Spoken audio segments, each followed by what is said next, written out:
tidak dilaksanakan berdosa karena wajib. Itu perbedaan wajib dan sunnah bang gitu. Ya kayak makruh gitu ya bang ya, maksudnya kalau makruh beda bang. Oh beda makanan ya maksudnya.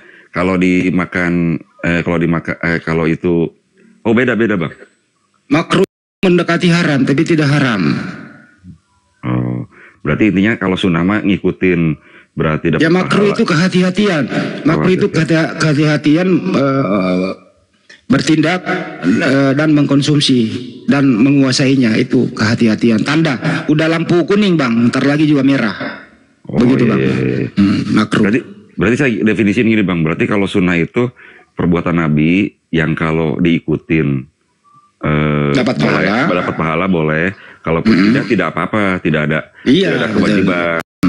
Nah, terus kalau tapi sunnah ada terbagi juga, tapi udahlah ya secara umum aja. Ya sampai umum aja, cukup umum aja bang.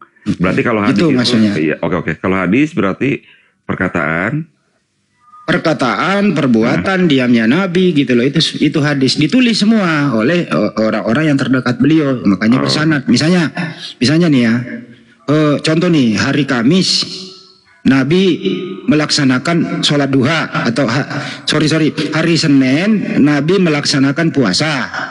Ditulislah para sahabat bersanad gitu loh. Nah, diceritakan ini. Oh ternyata memang hari Senin Nabi itu selalu berpuasa. Sunnah gitu bang. Berarti, itu kira-kira begitu. Berarti kalau itu mah, kalau bahasa Indonesia mah dianggapnya riwayat lah gitu bang ya, ceritanya riwayat. Nah sanad namanya ya, riwayat. Oke, cukup bang, makasih. Silakan yang lain itu, takut ada yang lain. Ya terus belajar lah bang ya. Terus belajar, terutama mempelajari Paulus itu siapa sih? Kok jadi tulisannya banyak nggak jelas orangnya siapa? Bahkan kan mantan nabi, mantan pembunuh gitu. Perjalanannya ke Damsik aja itu, misinya perjalanan ke Damsik itu misi penganiayaan terhadap murid-murid Yesus. Dia mencari, dia mau bersihkan semua. Tapi dalam perjalanan dihentikan. Iya, yang saya baca. Dibutakan matanya, betul. Terhenti, dibutakan matanya, terus dia bangun. Siapakah engkau Tuhan? Terdengarnya suara dari langit. Akulah Yesus yang telah engkau aniaya itu. Pertanyaannya, kenapa nggak terjadi gempa bumi? Kenapa nggak terjadi halilintar? Kenapa nggak terjadi matahari? Dan banyak kekacauan lah. Nah, gitu loh. Kan di sana itu pertemuan. Nah, semalam kan dibahas ini. Bertemu atau menampakkan diri. Bukankah Yesus berkata, kalau saya datang nanti yang kedua kali menampakkan diri, ya tanda-tandanya adalah kiamat. Paulus bertemu dengan Yesus menampakkan diri. Kenapa nggak terjadi kiamat? Artinya apa? Yang ditemui bukan Maria. Itulah yang mati terkutuk di tiang salib. Sebenarnya mudah ini kalau mau belajar. Kira-kira begitu Pak, belajar terus. Hidup ini cuma sekali. Oke bang, ya. Jadi oke bang, jadi ya. Pekerjaan rumah Anda ini loh, pekerjaan rumah Anda nih, bro. Ini dengerin. Menurut Anda Paulus itu siapa? Iya oke bang, nantilah aku jawab ini ya. Jadi gini bang ya. Ya abang juga mau berbicara panjang lebar juga saja ya, saya juga begitu ya, karena iman kita itu tidak. Saya ini ngobrol sama bro, saya ini ngobrol sama belajar. Sekarang kalau mau ngobrol sama saya, kita tentukan topik. Jangan Anda mau menanggapi yang Anda nggak punya ilmunya gitu loh. Saya mau menanggapi bang. Jadi apa yang mau ditanggapi, silakan. Jadi tadi abang berbicara tentang Paulus ya. Paulus itu dia sebelum bertemu dengan Yesus, dia bertobat mengikuti Yesus ya. Dia itu tidak mengenal Yesus ya. Dan sebelum Paulus mengajarkan ajaran Yesus, murid Yesus sudah ajarkan duluan ajaran Yesus ya. Jadi jangan bilang ya Paulus yang mengajarkan tentang Yesus. Yesus itu bukan Paulus bukan dia selama Yesus hidup dia tidak mengenal Yesus ya. Jadi murid-murid Yesus yang hidup bersama-sama dengan Yesus inilah yang mengajarkan tentang Yesus. Makanya orang yang mengikuti ajaran Yesus itu yang disebut dengan Kristen sekarang. Nah, gitu. Gini bang. Nah, jadi gitu bang. Jadi ya lanjut bang. Paulus hidup sejaman dengan Yesus. Apakah Paulus dan Yesus bersahabat? Silakan. Kan aku tadi bilang bang ya, Dia hidup Jawab sejaman aja. dengan Yesus. Ya, Dia dengerin hidup dulu. sejaman dengan Kamu kok Yesus. kalau ditanya nggak jawab ya? Kan Yesus gini, kenapa itu enggak? dengerin Yesus itu hidup sejaman dengan Paulus. Pertanyaannya, apakah mereka sahabatan atau musuhan? Silakan. Ya musuhan, dia Musuhan. itu bantai Yesus. Pertanyaannya kenapa? Yesus. Pertanyaannya kenapa Yesus dan Paulus musuhan? Apa penyebabnya? Silakan. Ya penyebabnya kan Yesus itu kan dia itu kan kenapa dimusuhi dia, mau disalib dia, mau dibunuh dia itu kan dia Bukan itu, belum dengan salib orang ini. kalah. Bukan itu. Kenapa Paulus dan Yesus itu musuhan? Apa penyebabnya? Ya iya karena memang mereka hidup sejaman tapi belum mengenal satu sama yang lain. Abang pertanyaannya juga nggak masuk akal. Anda yang ngomong tadi musuhan.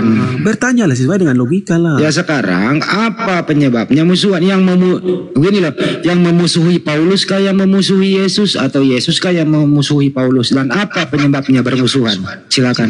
Ya, jadi gini ya, Paulus kenapa memusuhi Yesus itu karena Yesus sebentar waktu masih hidup itu banyak mukjizat yang dia lakukan ya, banyak ajaran-ajaran Yesus yang banyak orang ikuti ya, dia lakukan mukjizat gini ya, yang nyata bukan kayak kata-kata doang ya. Oke, udah dijawab. Jadi Paulus memusuhi Yesus karena Yesus bermujizat, begitu? Ya iya, Yesus bermukjizat, Oke. Yesus banyak orang mengikuti Yesus. Yesus Kenapa? melakukan Kenapa Paulus segala tidak hal. suka?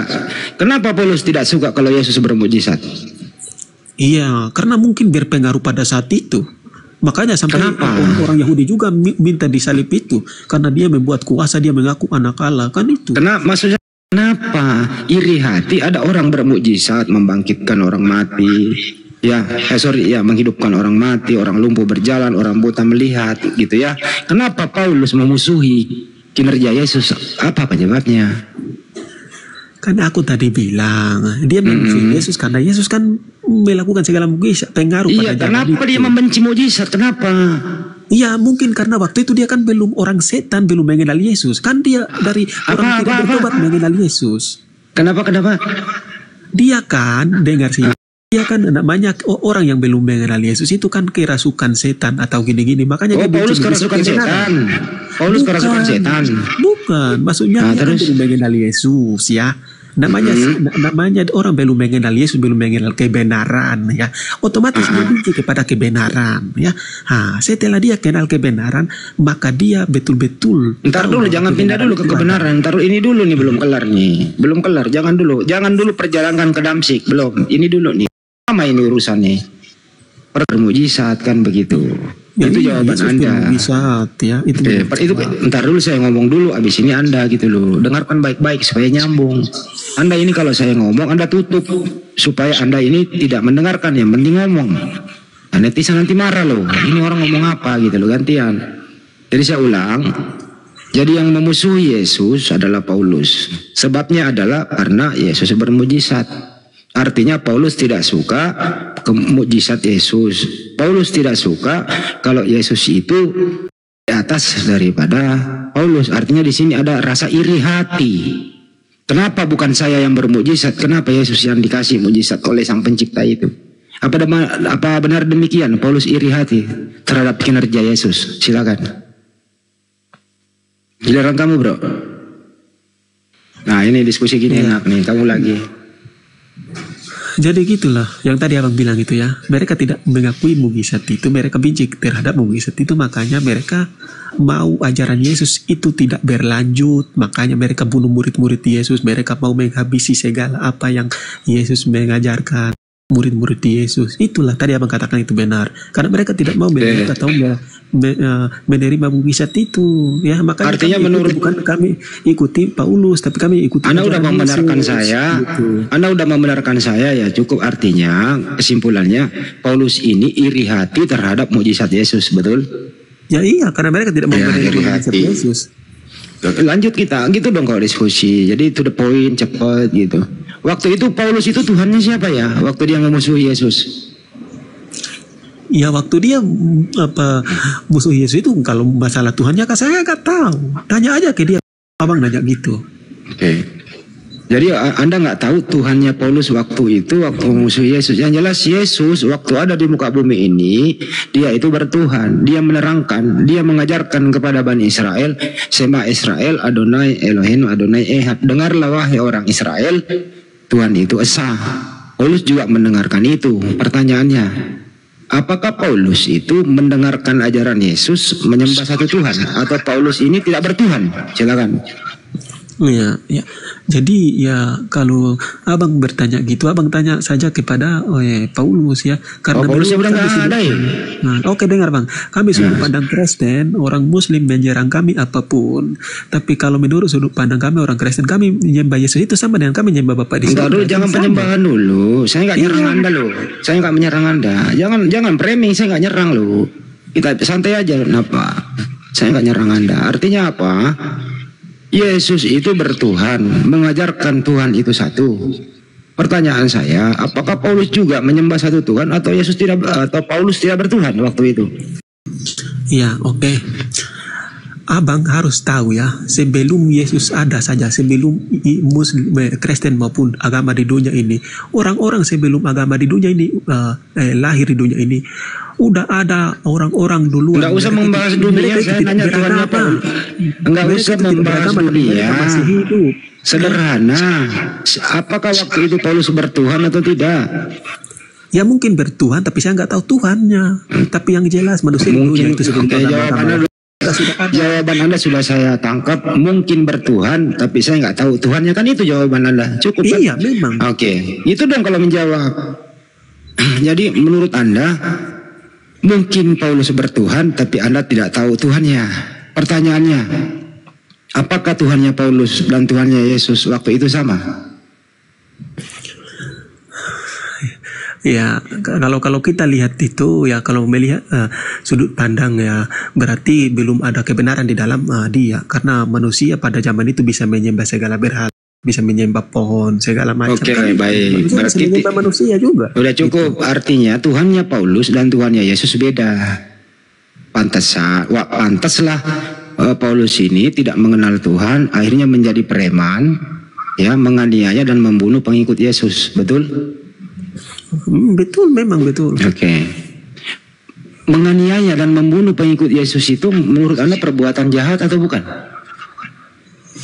Iya, dia membunuh perbuatan jahat. Baik. Jahat lah. Orang yang berbuat jahat itu mengikuti perintah Tuhan atau kerasukan? Ya, orang yang berbuat jahat itu karena dia tidak terima kebenaran, berarti itu mungkin ya pengaruh iblis ya gitu. Pengaruh iblis. Artinya Paulus ini dipengaruhi oleh iblis sehingga dia berbuat jahat, menganiaya, membunuh murid pengikut Yesus. Betul? Benar, dia tidak suka kebenaran. Oke, lanjut. Artinya jelas di sini Saulus ini adalah pernah bersahabat dengan iblis di waktu itu. Betul? Ya kan aku bilang dia bersahabat dengan iblis, mau bersahabat dengan iblis. Tepuk tangan di bawah. Habis itu kita lanjut. Kenapa Anda mengatakan dia bertobat? Apa alasannya? Ya iya, karena kenapa dia ketemu dengan Yesus ya? Kenapa dia ketemu dengan Yesus? Karena tujuannya dia itu untuk membunuh murid Yesus. Makanya itu Yesus tidak mau begitu ya. Makanya Yesus menampakkan diri melalui suaranya itu kepada dia ya. Itulah yang benar, karena dia tujuan membunuh murid Yesus, dan mungkin kalau dia membunuh murid Yesus, ajaran Yesus itu mungkin tidak nyampe ke seluruh dunia. Makanya lah terjadi keajaiban, matanya buta, itulah tanda bahwa Yesus itu benar-benar bisa. Oke. Baik. Percaya. Anda percaya nggak kalau Saulus itu mantan nabi? Mantan nabi gimana? Pernah di penjara. Kan aku udah bilang tadi sebelum Paulus mengenal Yesus, kan aku nggak tahu dia itu percaya apa nabi. Apa kira-kira menurut Anda itu apa salahnya sehingga dia di penjara? Iya, ya di penjara itu setelah dia mengenal Yesus. Jangan bilang dia belum mengenal Yesus di penjara. Ya kan dia itu di sidang pelik gitu ya. Di sidang pelik, kalau nggak salah azarin dulu. Di sidang Pelik ingkrah 2 tahun kalau nggak salah begitu ya. Jadi dia menjalani hukuman 2 tahun di penjara kalau nggak salah. Mohon maaf kalau salah. Dengar ya Bang. Menurut Anda apa kesalahannya sehingga diputus bersalah gitu? Ya kok oke. Ya kenapa Paulus di penjara? Ya di penjara dia tapi dia masih berdua di dalam penjara ya. Karena dia saking bersemangat memberitakan Injil ke sini. Saya nggak nanya aktivitasnya di penjara. Saya nggak nanya aktivitasnya di penjara. Kenapa dia di penjara? Pasti ada salahnya. Bagaimana? Ya, iya, karena dia di penjara itu karena dia memberitakan ajaran Yesus lagi karena dia ketemu dengan Yesus itu kan simpel jawabannya yang tepat. Apa salahnya? Salahnya itu kan aku bilang salahnya tadi karena dia mengajarkan tentang Yesus lagi itu. Aduh, abang gimana sih? Dia itu di penjara karena dia beritakan apa? Itu bersama murid-murid Yesus lagi itu kan itu. Ya salahnya ini loh gini loh ya. Tentang dengerin si KC Cornelius itu di penjara karena terbukti menista agama 15628E. Terbukti ingkrah bersalah menista agama. Pertanyaannya, Saulus ini di penjara terbukti apa salahnya gitu loh. Nah, terbukti salahnya itu dia menyebarkan agama, dia menyebarkan ajaran Yesus. Oke, pas kan? Lo kalau menyebarkan agama ajaran Yesus juga harus dipenjara dong. Lo kok bisa? Ya, memang. Jawaban aku mah singkat dan benar kan? Ya udah terserah lu dah. Ya udah terserah lu. Gua sih bukan terserah saya bang. Abang itu yang tidak mengerti ya. Oke, sekarang lanjut ya. Habis di penjara keluar penjara. Dia perjalanan ke Damsik gitu. Apa yang dia lakukan? Dia ke Damsik itu untuk apa? Silakan. Iya, jadi aku jelaskan sebentar ya. Iya. Ya, dia ke Damsik sesuai di dalam Bible, dia ke Damsik itu untuk membasmi dan membunuh murid Yesus ya. Dan itu bukan ke Damsik itu bukan untuk mendirikan atau mengajarkan dulu ya. Sebelum dia ke Damsik itu dia belum mengenal Tuhan ya. Setelah perjalanan ke Damsik baru dia mengenal Tuhan. Dia tujuannya ke Damsik untuk membunuh Yesus. Oke, baik, cukup.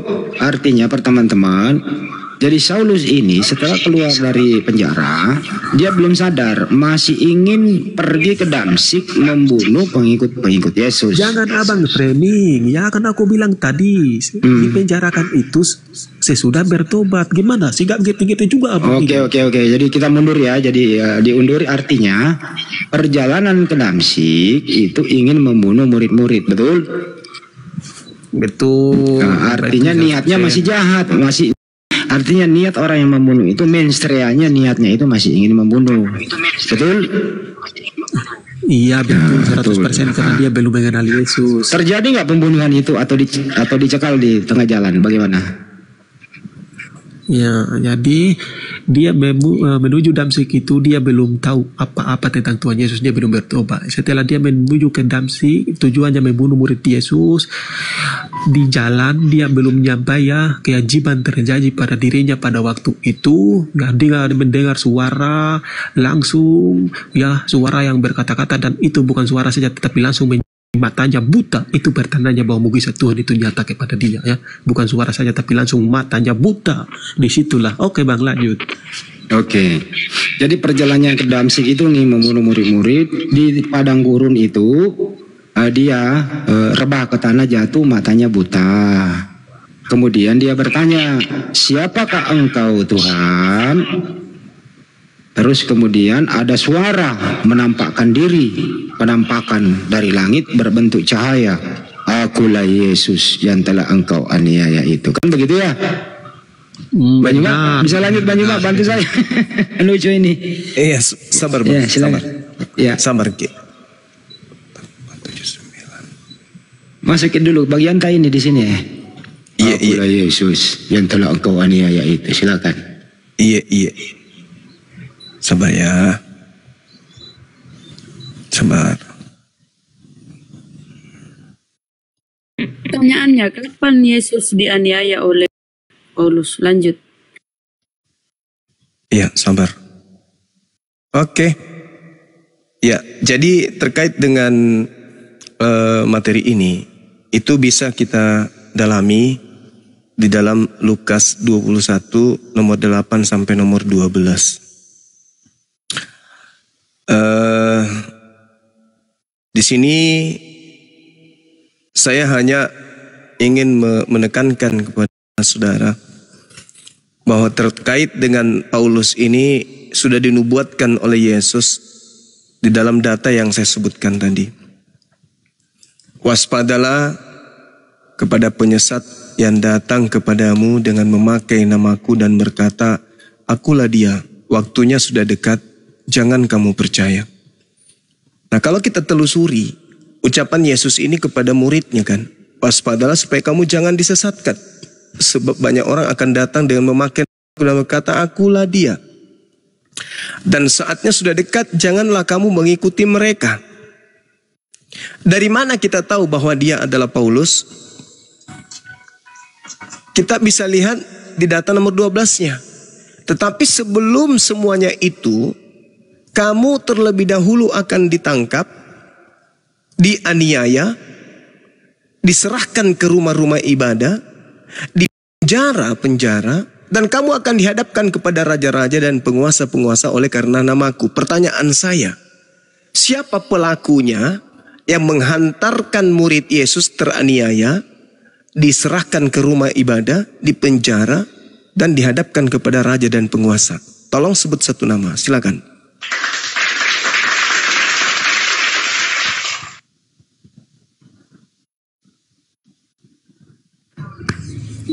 Ya, gini Bang. Jadi tadi abang bilang apa, maksudnya Paulus itu begini ya.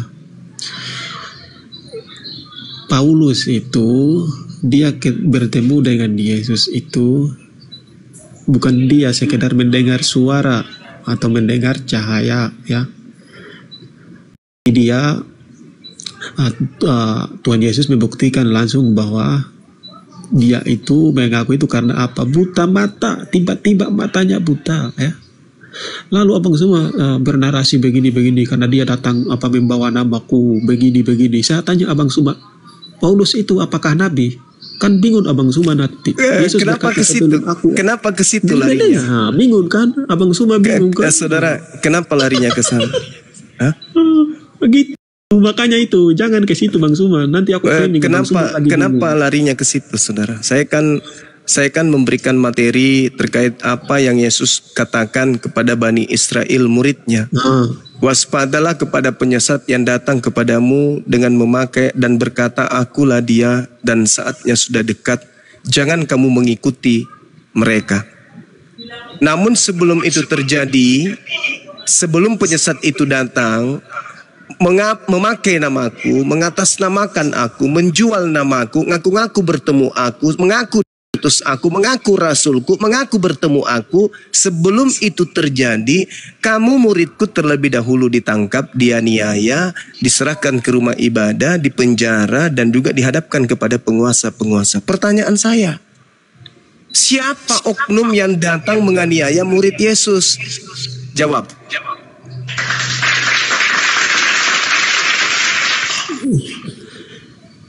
Itulah Abang Suma tidak mengerti tentang apa yang saya sampaikan. Jawab. Iya ya. Jadi murid-murid Yesus atau dengan Paulus itu ya, Yesus itu atau yang mengajarkan ajaran Yesus itu bukan Paulus ya, bukan Paulus dulu Yesus sejaman dengan Paulus. Saya ulang lagi pertanyaan saya. Saya ulang lagi Bang pertanyaan saya. Iya, siapa yang menganiaya murid Yesus? Itu loh pertanyaan saya. Ya. Itulah penyesatnya. Ya, silakan. Bukan penyesatnya, tapi orang yang menganiaya Yesus atau murid Yesus itu adalah orang-orang yang tidak suka dengan ajaran Yesus. Itu jawabannya. Siapa orangnya yang menganiaya Yesus itu, yang menganiaya murid Yesus itu siapa? Ya itulah orang-orang Yahudi yang tidak suka. Termasuk dulu Paulus. Siapa? Termasuk juga Paulus yang tidak mengenal Yesus itu. Berarti sudah terjawab. Itu. Sudah terjawab kan? Terjawab bagaimana? Emangnya terjawab. Waspadalah kepada penyesat. Dengar. Waspadalah kepada penyesat. Siapa penyesat itu? Yang menganiaya murid Yesus. Siapa yang menganiaya murid Yesus? Boleh sebut nama? Karena aku bilang orang-orang yang tidak suka dengan ajaran Yesus Ya nggak usah orang-orang, Bang. Nggak usah orang-orang, nggak usah orang-orang. Yang menganiaya murid Yesus itulah penyesatnya. Siapa orang ini? Ya, termasuk Paulus, dia kan nggak suka ajaran Berarti Yesus. penyesatnya adalah Bukan penyesat, dia tidak suka dengan ajaran Yesus. Dalilnya mengatakan waspadalah kepada penyesat agar kamu jangan disesatkan, sebab dia akan datang dengan memakai namaku dan berkata, akulah dia. Saatnya sudah dekat, jangan kamu mengikuti dia. Siapa dia ini? Dia yang menganiaya, menangkap engkau.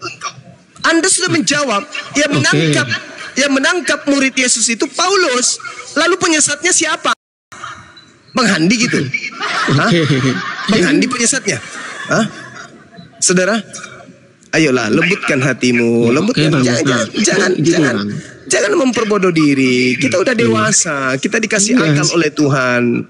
Silakan silakan. Siapa yang menganiaya murid Yesus? Paulus. Siapa penyesat itu? Ya, dulu aku jawab dulu Bang ya. Ya, siapa penyesat itu? Ya, udah aku bilang Paulus tadi, dengar dulu ya. Nah, berarti penyesatnya adalah Paulus. Apa nama agama orang-orang pengikut Paulus? Kok belum jawab sih? Dengar dulu, jangan menang sendiri ya. Karena orang apa itu mencari kebenaran bukan dari apa gelar murid-murid Yesus Paulus pertama kali di Antioquia? Ini kan aku mau jelasin gimana ya. Ya habis ini Bang, abang boleh ngarang. Apa nama gelar pengikut Paulus di Antioquia? Ya dulu itu ya dibilang pengikut Yesus itu yang disebut yang mengikuti ajaran Yesus itu. Itulah namanya Nasrani, Kristen. Ah, Kristen. Oke, 10 detik saudara-saudara dimanapun saudara berada. Hari ini kita sudah mendengarkan berdasarkan Lukas 21 nomor 8 sampai nomor 12. Pelaku penganiayaan adalah Paulus, yang menganiaya murid Yesus adalah Paulus, penyesat itu adalah Paulus. Nama agama yang didirikan oleh Paulus di Antioquia adalah Kristen. Selamat datang kepada kebenaran. Oke ya. Ya, jadi mantap ya, bagus juga Abang semua ini ya, sama aja ya, kebenaran dengar ya. Orang yang pertama mendirikan agama Kristen atau ajaran Yesus itu bukan Paulus, makanya itulah patokan kami ya. Kami ikuti ajaran Yesus yang diajarkan oleh murid-murid Yesus, yang dilanjutkan oleh Paulus juga, yang bekerja sama dengan kami mengikuti Paulus ya. Kami ikuti ajaran Yesus yang diajarkan jemaat pertama didirikan oleh Rasul Petrus ya. Bahwa inilah jemaat yang pertama kudirikan di atas batu ya. Itulah yang kami ikuti ya. Makanya dilanjutkan bersama-sama ajaran Yesus dengan Paulus itu oleh murid-muridnya ya. Yang membawa ajaran Yesus bukan Paulus. Ajaran pertama adalah murid Yesus itu yang kami akui, kami imani, bukan Paulus. Kami ikuti ajaran Yesus yang mereka ajarkan, yang diajarkan pertama kali oleh Rasul Petrus, jemaat pertama yang didirikan oleh Rasul Petrus, ya itu. Jadi tidak gimana pun perkataan Abang Juma juga, kalau menurut kami orang Nasrani percaya, orang Kristen yang udah mengakui atau mempelajari Kristen sama juga, tidak bisa kami terpengaruh ya itu. Ya silakan Abang Juma bernarasi aja. Oke Bang. Iya, jadi apalagi yang mau dibahas kalau sudah sudah nyata? Kan sudah nyata, kan aku bilang tadi Abang Suma narasi tentang Paulus, mau begini Paulus itu penyesat atau pembunuh begini kan tadi aku udah bilang ya. Paulus itu sebelum mengenali Yesus dia pembunuh, dia itu menganiaya Yesus. Kenapa? Dia tidak suka melihat kebenaran, dia tidak mau melihat mukjizat Yesus ya. Dan Paulus ini bukan dia mengajarkan ajaran Yesus pertama kali, tapi yang mengajarkan ajaran Yesus pertama kali adalah murid-murid Yesus sendiri, orang Yahudi yang hidup sejaman bersama-sama mengikuti Yesus. Ya, itu orang yang mendirikan pertama jemaat pertama. Ya, yang mengajarkan tentang ajaran Yesus pertama adalah Rasul Petrus. Ya, makanya di situ kami akui, itu bukan kami akui ajaran yang lain-lain ya. Makanya di setelah itu murid-murid Yesus bersama Paulus setelah bertobat itu bersama-sama mengabarkan atau menginjili manusia di mana-mana itu. Oke Bang, lanjut. Ya, apalagi yang mau dilanjut? Ya udah selesai. Kristen ini adalah orang banyak yang disesatkan oleh penyesat. Udah. Apa yang mau kita bahas lagi? Nggak ada lagi. Sudah tergenap dan terjawab. Sudah. Karena memang di dalam 24 nomor 4 nomor 5 Waspadalah agar kamu jangan disesatkan, sebab banyak orang yang akan datang memakai namaku dan berkata, akulah Kristus. Mereka akan menyesatkan banyak orang. Jadi banyak orang yang akan menyesatkan banyak orang lain itu adalah Kristen. Bayangkan, Kristen 2 miliar. Kalau masing-masing memiliki visi misi untuk menjadi misionaris, satu orang saja untuk memurtadkan orang lain, berarti 2 miliar kali 1 itu berapa? 2 miliar orang kalian sesatkan masing-masing. Udah selesai diskusi kita. Gak ada lagi yang perlu kita bahas. Udah terjawab. Game over, betul. Tidak perlu lagi kita membahas yang lain. Apalagi yang mau kita bahas. Ternyata sudah terjawab. Penyesat itu adalah Paulus. Yaudah selesai. Sekarang saatnya Anda untuk berbenah. Ambil barang-barang Anda yang ada di gereja, tinggalkan. Masa Anda mau merelakan diri Anda masuk ke dalam neraka bersama dengan penyesat? Anda bodoh namanya, itu bodoh berarti. Sudah tahu itu adalah satu kesesatan masih diikutin, berarti itu bodoh. Inilah yang sering saya katakan, di mana Yesus itu menubuatkan Paulus tentang penyesat ini? Di dalam Matius 12 nomor 43 sampai nomor 45. Apa kata Yesus di sana? Begini, apabila roh jahat, roh iblis keluar dari manusia yang dimaksud di sini Paulus, ia pun mengembara ke tempat-tempat tandus mencari penghentian. Kan nanti dia ke Damsyik ketemu nanti di situ. Tetapi ia tidak mendapatnya. Lalu iblis ini berkata, aku akan kembali kepada orang yang telah kutinggalkan itu. Maka pergilah iblis itu dan mendapati rumah itu kosong. Maksudnya rumah itu adalah orang. Bersih, tersapu dan rapi teratur. Lalu ia keluar dan mengajak 7 roh iblis lain yang lebih jahat daripadanya. Dan 8 roh iblis ini masuk ke dalam rumah atau orang jahat tersebut. Maka akhirnya keadaan orang itu lebih jahat, lebih buruk daripada keadaannya semula. Kenapa itu bisa dikatakan sebagai Paulus? Karena Yesus menutup kalimatnya. Demikianlah juga akan berlaku atas angkatan jahat ini. Berarti kalian orang Kristen, kalau berdasarkan nubuatan ini, dalam tubuh kalian itu ada 8 iblis yang bercongol di dalam. Yang menghantarkan kalian susah untuk mendengarkan kebenaran, susah untuk mengikuti instruksi Yesus, susah mendengarkan apa yang kemudian Yesus sampaikan, susah menerima pengajaran Yesus yang Yesus uraikan, susah menerima Yesus yang menjelaskan dirinya adalah utusan Tuhan. Siapa itu? 8 yang menutup akal sehat kalian. Summum bukmun umyum fahum la yarji'un. Kalau cuma 1 iblis mungkin kalian masih bertahan. Ini 8. Jadi siapa yang bisa mengeluarkan iblis itu? Kami nggak bisa meruqyah kalian. Kalian non muslim. Yang bisa kemudian membuat iblis itu keluar adalah akal sehat kalian. Kalau kalian kemudian bermimpi masuk surga, sementara kalian tidak sunat, itu mustahil. Kalau kalian mengatakan diri kalian anak-anak Tuhan, tetapi makanan kalian adalah makanan-makanan yang dipersembahkan kepada berhala, itu mustahil. Kalau kalian kemudian bermimpi masuk surga, sementara tubuh kalian mengalir darah babi, darah anjing, darah tikus, itu adalah mimpi semata. Jadi saya katakan kepada saudara, kalau Anda tetap berada dalam keadaan yang sekarang, baca Yesaya 66 nomor 17. Aku Tuhan akan datang membawa api yang menyala-nyala dan membakar seluruh manusia yang makan babi dan balau tikus. Dan kalau Anda masih tetap ngotot kemudian, maka Yesus akan datang kedua kalinya untuk mengusir kalian. Enyahlah daripadaku, kalian semua adalah pembuat kejahatan, aku tidak mengenal kalian. Kami umat Islam, para apologet Islam, 24 jam bahu-membahu dengan sisa kekuatan, dengan sisa tenaga, dengan rasa ngantuk, rasa haus, rasa lapar, tanpa dibayar, tanpa sanjungan, tanpa pujian, tanpa ketenaran, tanpa digaji, tanpa dibayarkan apapun yang kami butuhkan. Siap membantu kalian 24 jam yang kami terima hujatan, penistaan, laporan polisi. dikucilkan, dibilangi boneng, dibilangi sapam, dibilangi seluruh hinaan, hujatan. Padahal tujuan kami adalah menyelamatkan kalian. Apa yang kami dapatkan? Maksud apa yang kami berikan kepada kalian? Apa input positifnya kepada kami? Tak ada. Dari segi materi tak ada. Dari segi nama tak ada. Dari segi pangkat tak ada. Dari segi nama baik dan seterusnya itu tak ada. Dan bukan itu yang kami inginkan. Kami hanya karena kasih. Perintah Al-Quran. Ta'muruna bil ma'ruf, ta'muruna bil ma'ruf, ta'muruna bil ma'ruf. Ajarkan kebaikan, sebarkan kebaikan, tebarkan kebaikan, harumkan kebaikan, harumkan, gaungkan kemudian kebaikan itu. Supaya apa? Supaya orang tercerahkan dan menuju kepada Allah Subhanahu wa taala. Itu yang kami mau. Kami tidak menginginkan harta dan seterusnya. Ya, silakan saudara.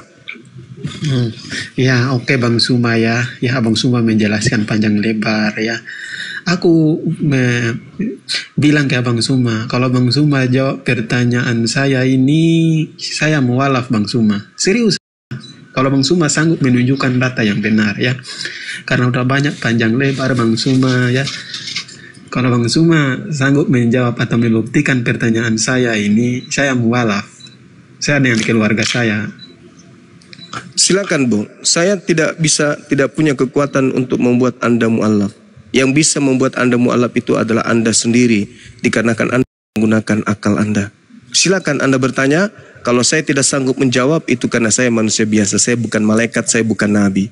Dan kalau pertanyaan Anda itu saya tidak bisa jawab, izinkan saya belajar 24 jam, besok Anda boleh naik kembali ke sini untuk bertanya pertanyaan yang sama. Silakan. Oke Bang Suma ya, tapi cuman pertanyaan ini ya saya mau tanya juga tentang agama Abang. Iya. Ya. Kalau Abang Suma menjawab pertanyaan saya ini ya saya mualaf dan saya bilang keluarga mualaf bersama saya. Karena saya kembalikan kepada Allah, silakan. Oke ya. Jadi di sini saya bertanya tentang keimanan Abang. Iya. Lalu Abang sanggup membuktikan dan sanggup menunjukkan saksi mata Muhammad sendirian di tempat Gua Hira menerima wahyu itu. Saksi mata ada saya mualaf Bang bersama keluarga saya. Serius Bang. Oke. Iya itu saja Bang, terima kasih. Itu saja pertanyaannya. Baik. Iya. Bismillahirrahmanirrahim. A'udzubillahi minasyaitonirrajim.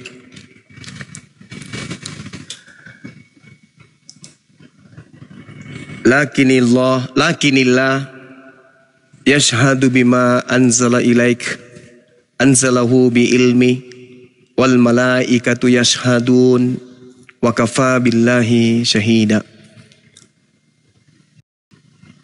Ketika ayat sebelumnya Allah Subhanahu wa taala menjelaskan dalam Al-Qur'an rasulan mubashshirina wa munthirina li alla yakuna linnas 'alallahi hujjah ba'dar rusul wa kana Allahu azizan hakima.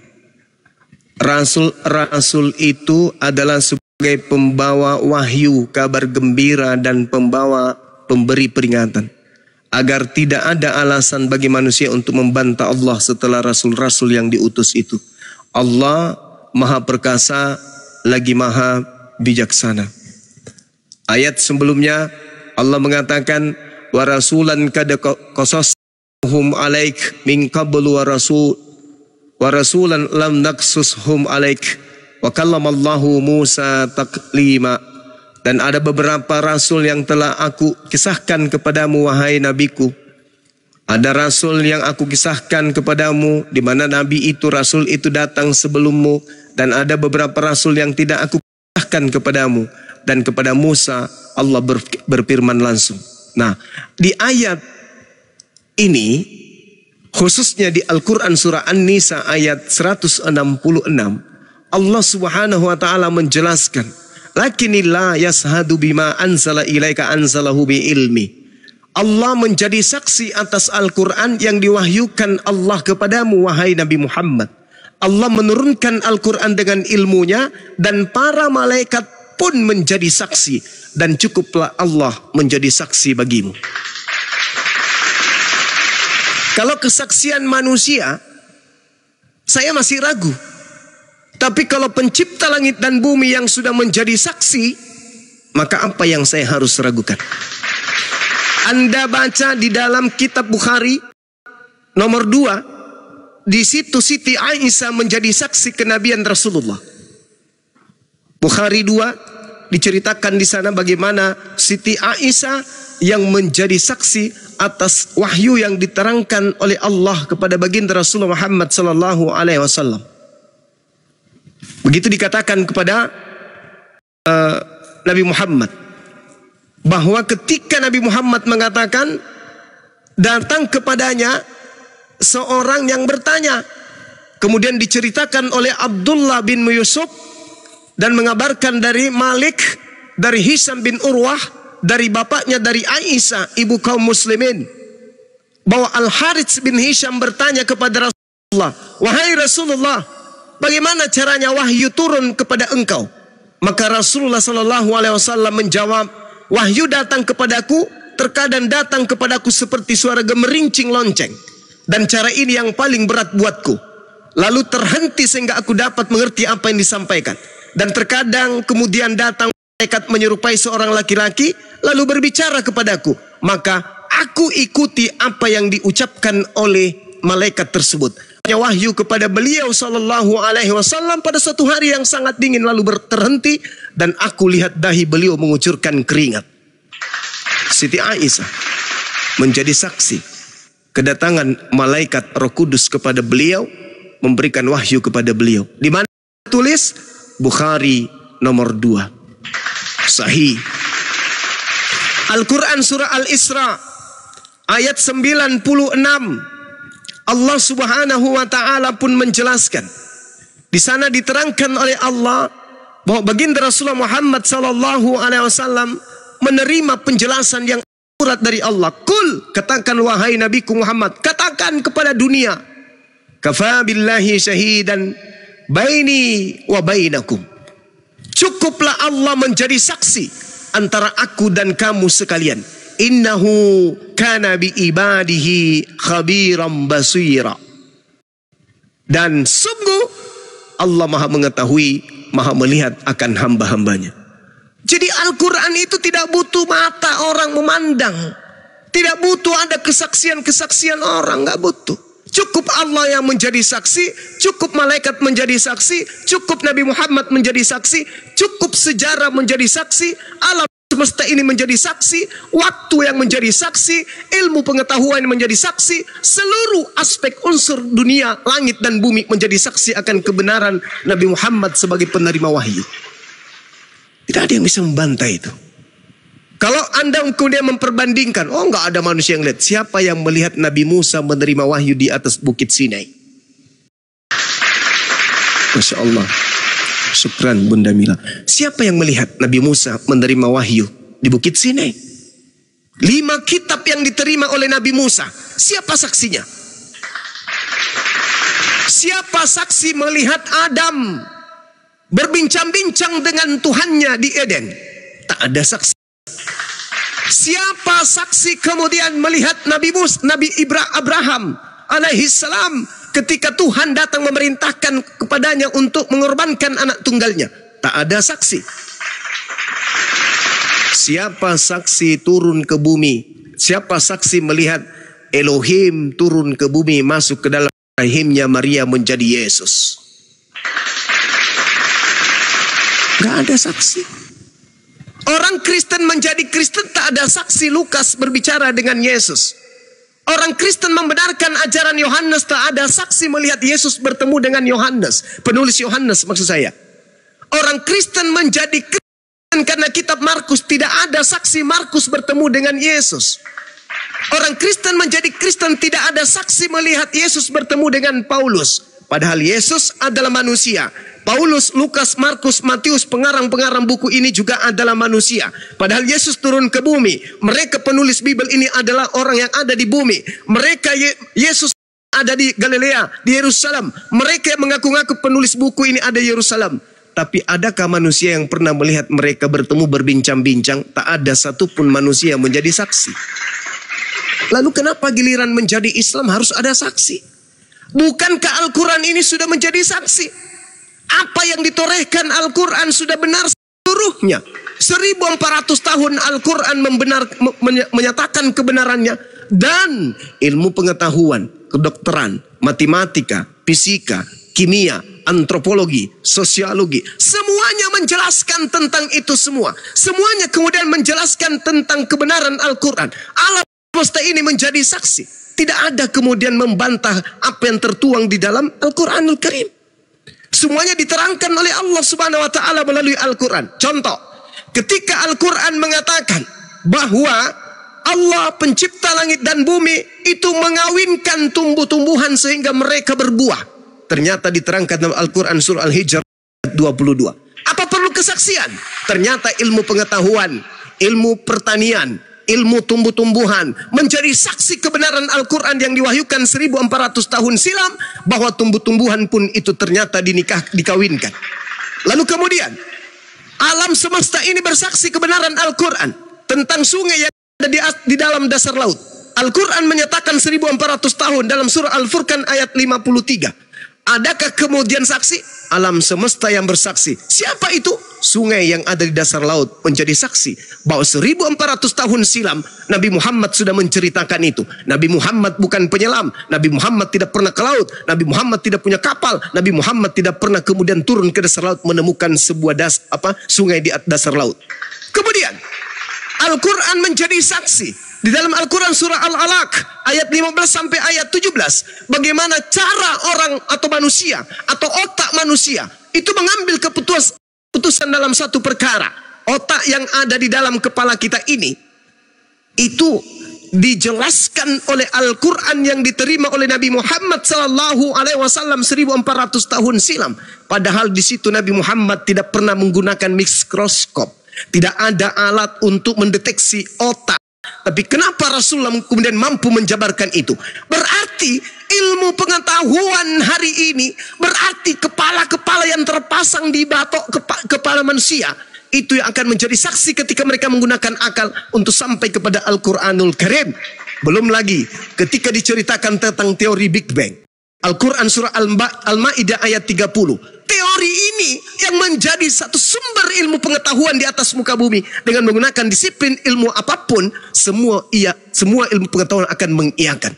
1400 tahun silam, ternyata teori Big Bang menjadi saksi kebenaran Al-Quran.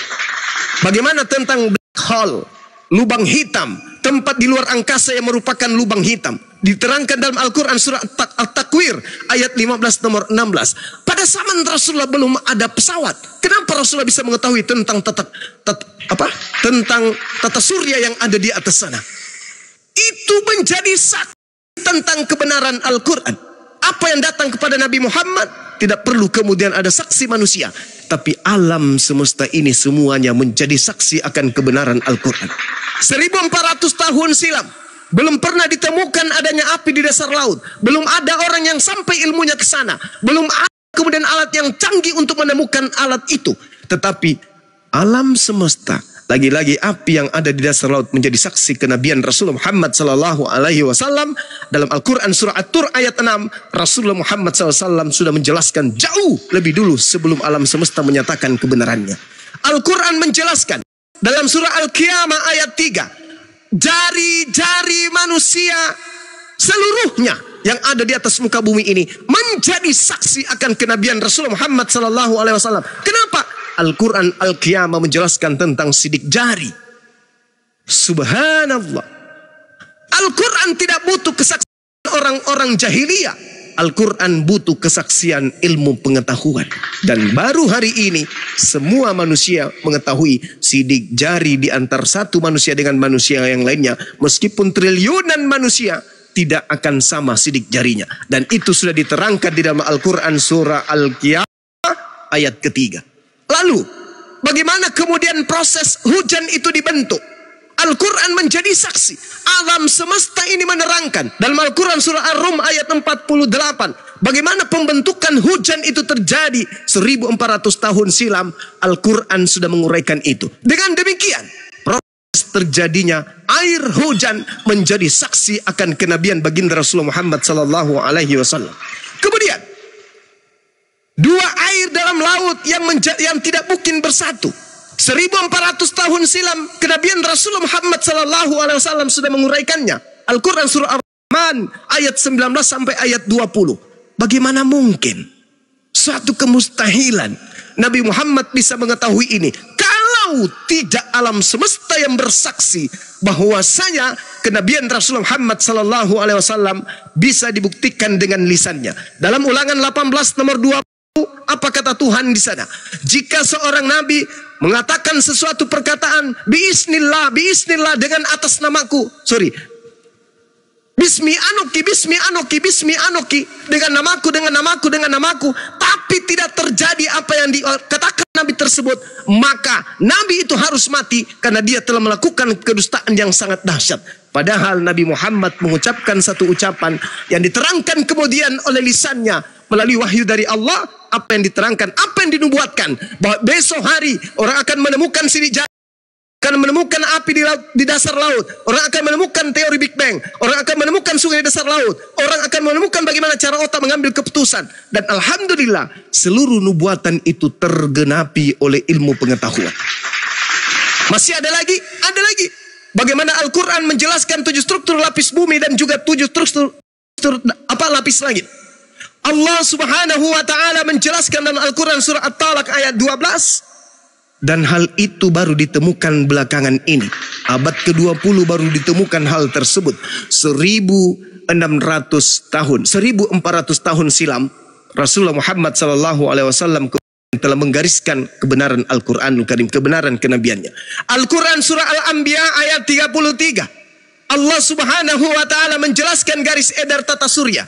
Bagaimana mungkin seorang nabi yang hidup di 1400 tahun silam, zaman jahiliyah, tidak ada alat, tidak ada sesuatu yang bisa kemudian dijadikan sebagai sumber ilmu pengetahuan, menerangkan bagaimana garis edar tata surya di dalam Al-Quran surah Al-Anbiya ayat 33. Lalu pembentukan kita sebagai manusia juga diterangkan oleh Al-Quranul Karim sebagai saksi kenabian Nabi Muhammad. Al-Quran surah Al-Mu'minun ayat 12 sampai ayat 14. Kurang apa lagi? Saksi apa lagi yang dibutuhkan? Saksi apa lagi yang dibutuhkan? Tak ada lagi yang perlu kita saksikan.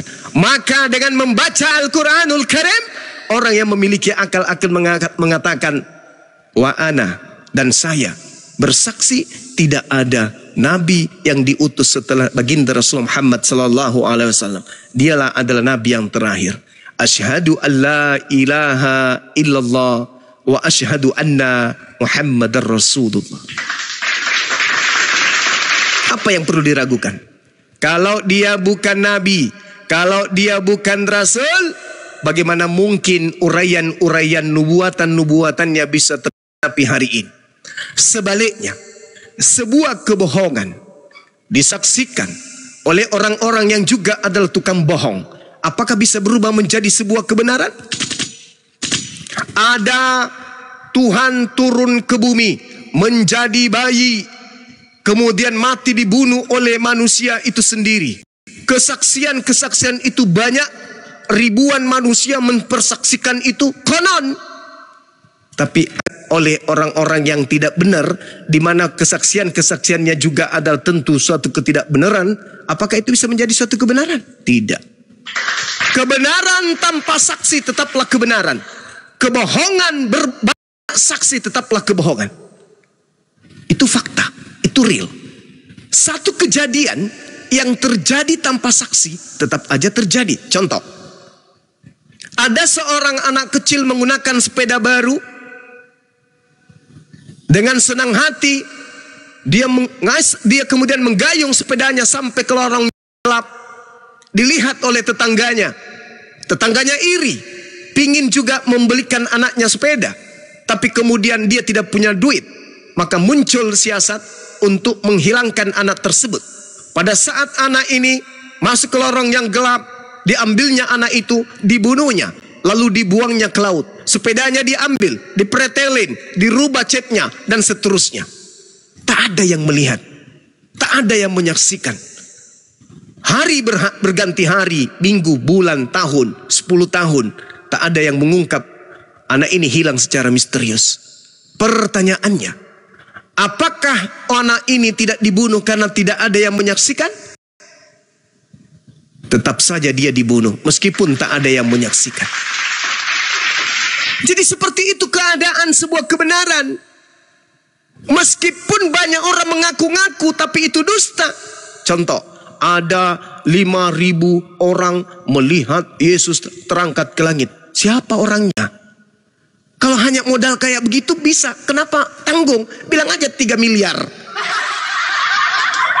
Banyak orang melihat langit terbelah. Siapa orangnya?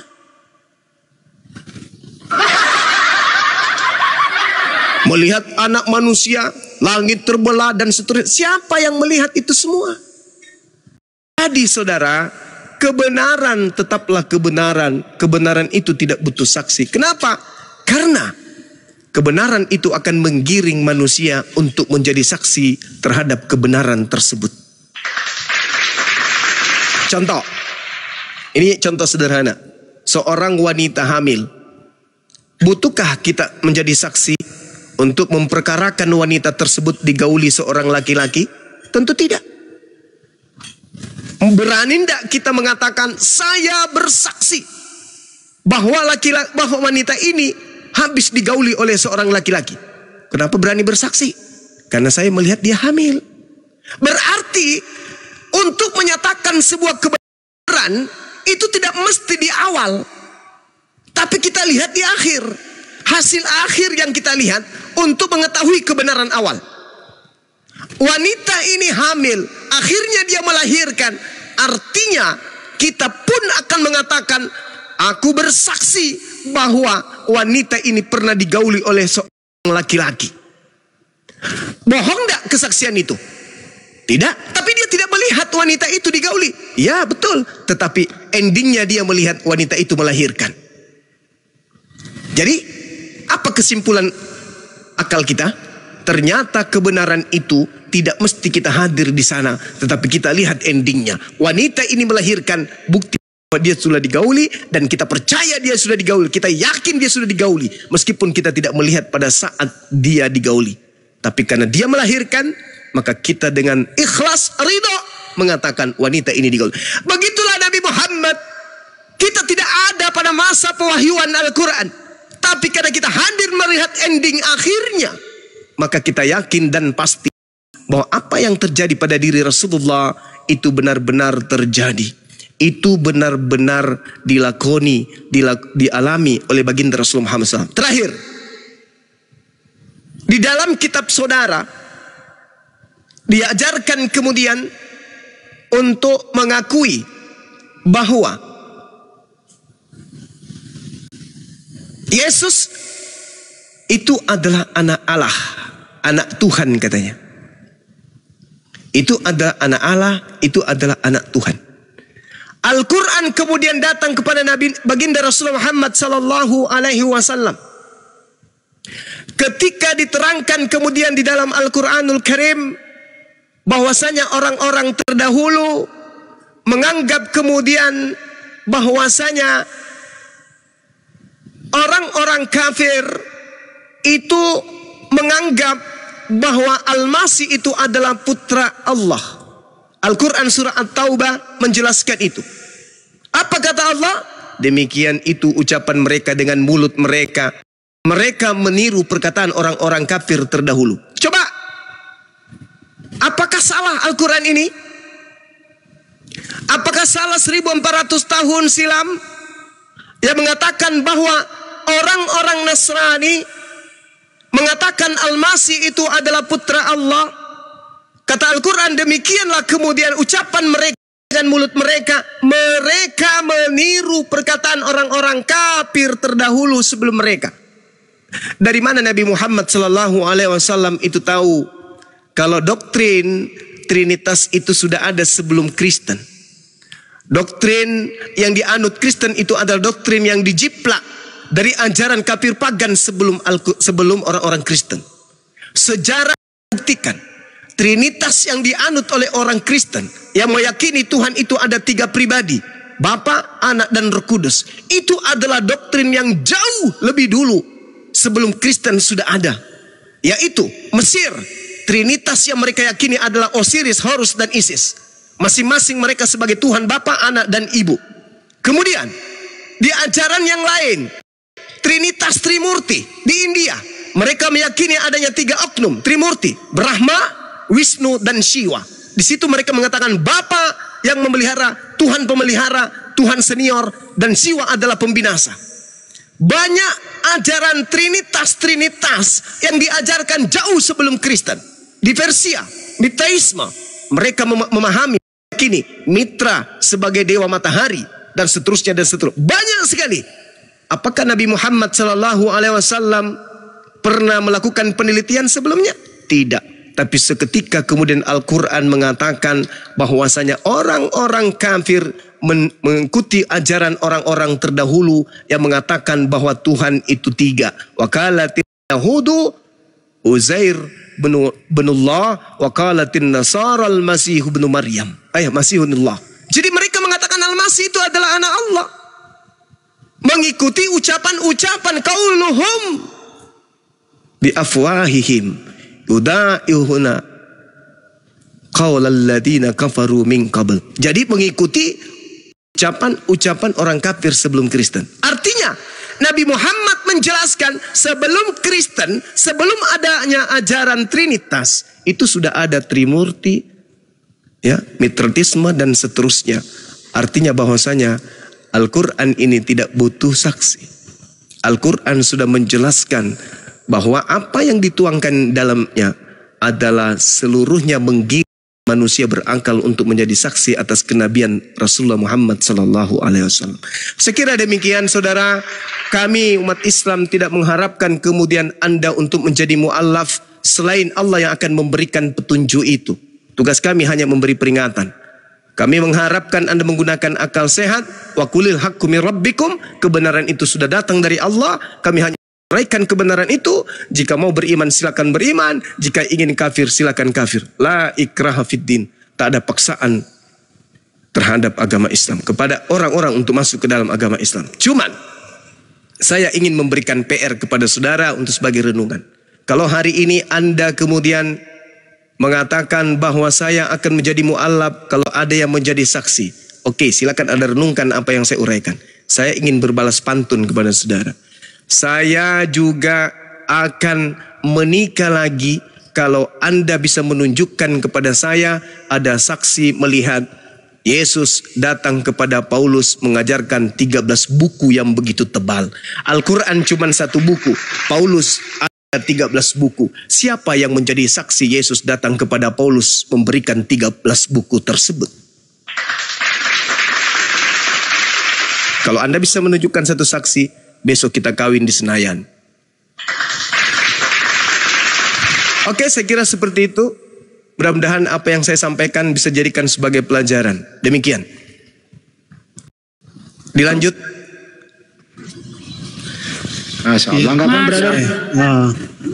Makasih banyak Abang Suma udah menjelaskan panjang lebar, ya. Ya, saya terima kasih banyak kepada ya Abang Suma ya, karena yang tadi maaf saya bertanya gitu juga ya sesuai dengan pikiran saya ya, dari itu ya. Ya, tadi saya udah dengar Abang Suma menjelaskan tentang pertanyaan saya. Yang saya tanyakan tadi adalah saksi mata Muhammad menerima wahyu pertama di Gua Hira ya. Yang tadi Abang Suma jelaskan tadi ya, untuk manusia tidak ada saksi mata ya. Terus Abang Suma mengatakan bahwa saksi mata pada saat adalah Allah itu sendiri ya. Ya, tapi kalau menurut pandangan saya, apakah Allah itu bisa dilihat oleh manusia di dunia, dan bisa manusia di dunia bisa mempertanyakan itu kepada Allah? Kan tidak bisa ya. Ya, di sini saya terima kasih banyak untuk Abang Suma ya, udah menjelaskan panjang lebar tadi ya. Itu oke, baik.